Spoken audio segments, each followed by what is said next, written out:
Good morning बच्चों, कैसे हैं आप। मुझे आशा है कि आप सभी कुशल मंगल होंगे। आज हम कक्षा 7 में हिंदी में पाठ 9 पढ़ेंगे। पाठ का नाम है चिड़िया की बच्ची। तो आज मैं आपको इस पाठ का सारांश कराऊंगी, तो सभी बच्चे ध्यानपूर्वक देखेंगे और सुनेंगे।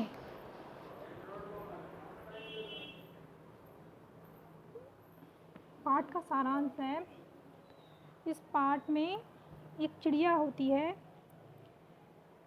जो चिड़िया अपनी माँ से दूर नहीं रह सकती, अपनी माँ के लिए सोने के महल को भी ठुकरा सकती है। प्रस्तुत पाठ में एक चिड़िया को अपनी माँ से दूर सोने के महल में अनेक सुविधाओं के बीच रहने का प्रलोभन दिया जाता है, पर चिड़िया इसे स्वीकार नहीं करती। चिड़िया को आज़ादी और उससे भी ज़्यादा अपनी माँ प्रिय है। एक माधव दास नाम का सेठ रहता है, जो इस चित्र में आपको दिखाया हुआ है। माधव दास ने अपनी संगमरमर की नई कोठी के सामने सुंदर सा बगीचा लगवाया है। उसमें फूल पौधे और फुव्वारे थे। दिन ढलने पर वे कोठी के बाहर गलीचे पर बैठकर प्रकृति की सुंदरता देखते रहते हैं। वे हुक्का की सटक मुंह में दबाए शाम बिता दिया करते हैं। उनकी जिंदगी संपन्नता से भरपूर थी, पर वे कुछ उदास से रहते थे। एक दिन शाम के समय गुलाब की डाल पर एक सुंदर सी चिड़िया आ बैठ जाती है, जिसकी लाल गर्दन गुलाबी होते होते किनारों पर नीली थी। उसका सिर छोटा सा तथा शरीर पर रंग बिरंगी चित्रकारी थी। वह खुशी से फुदकती हुई मीठी आवाज़ निकाल रही थी। माधव दास उस चिड़िया की सुंदरता देखकर अपना बहुत कुछ भूल गए। उन्होंने चिड़िया से कहा, यह बगीचा तुम्हारे बिना सूना है, इसे अपना ही समझकर निडर होकर आया करो। इन बातों से असावधान चिड़िया अचानक घबराई और बोली, यह बगीचा आपका है, मुझे नहीं पता था। मैं तो बस जरा सा आराम करने यहाँ रुक गई थी। यह सुनकर माधव दास ने कहा, तुम मेरी इस संगमरमर की कोठी को भी अपना समझ सकती हो। तुम मत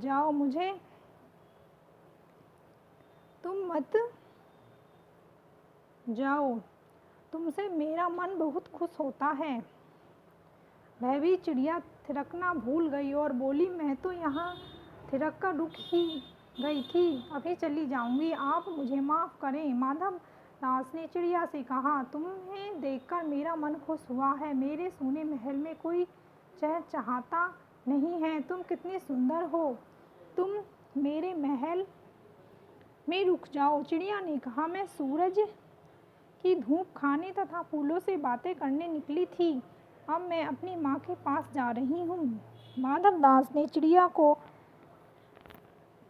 पागल न बनने को कहा और उसे अपने बगीचे की बहार और हंसता गुलाब दिखाया। महल के भीतर जाने पर बहुत कुछ देने का प्रलोभन दिया। अपने पास ढेर सारा सोना चांदी होने की बात कहते हुए चिड़िया से सोने का घर बनाने का प्रलोभन दिया। उसने माँ के पास कुछ विशेष न मिलने की बात भी कहा कि तुम्हारी माँ के पास कुछ खास नहीं है। उसने चिड़िया के लिए ऐसा समूचा पिंजरा सोने का बनवाने का प्रलोभन दिया, जैसे कोई और दूसरा नहीं होगा। पिंजरे में पानी पीने की कटोरी भी सोने की ही होगी। उसने अपने अनेक बाग बगीचे कलियों की बात कही और बताया कि यहाँ तो तुम्हारे पास केवल एक ही फूल है, ऐसे अनगिनत फूल उसके बगीचे में हैं। महल में दास दासियों की कमी है। उसने उसे सोने से मढ़ा देने की बात भी कही। चिड़िया पर माधव दास के प्रलोभन का कुछ असर न हुआ। चिड़िया ने कहा कि उसकी माँ के घोंसले के बाहर काफ़ी धूप बिखरी रहती है। माँ के दाने ला देने पर वह इधर उधर घूमने निकल जाती है। धूप बिखरी रहती है और जब माँ दाने ले आती है तो वह इधर उधर घूमने जाती है। उसके वापस न लौटने तक उसकी माँ राह देखती रहती है। वह अपनी माँ की है, इसके अलावा कुछ और न समझना। वह माँ, भाई, सूरज, धूप, घास, पानी और फूलों को जानती है। उसकी माँ उसे बहुत प्यार करती है। उसे सोने चांदी से माला माल होकर क्या करना है, वह अपनी माँ को जानती है और रात होने पर वह रास्ता भूल जाएगी।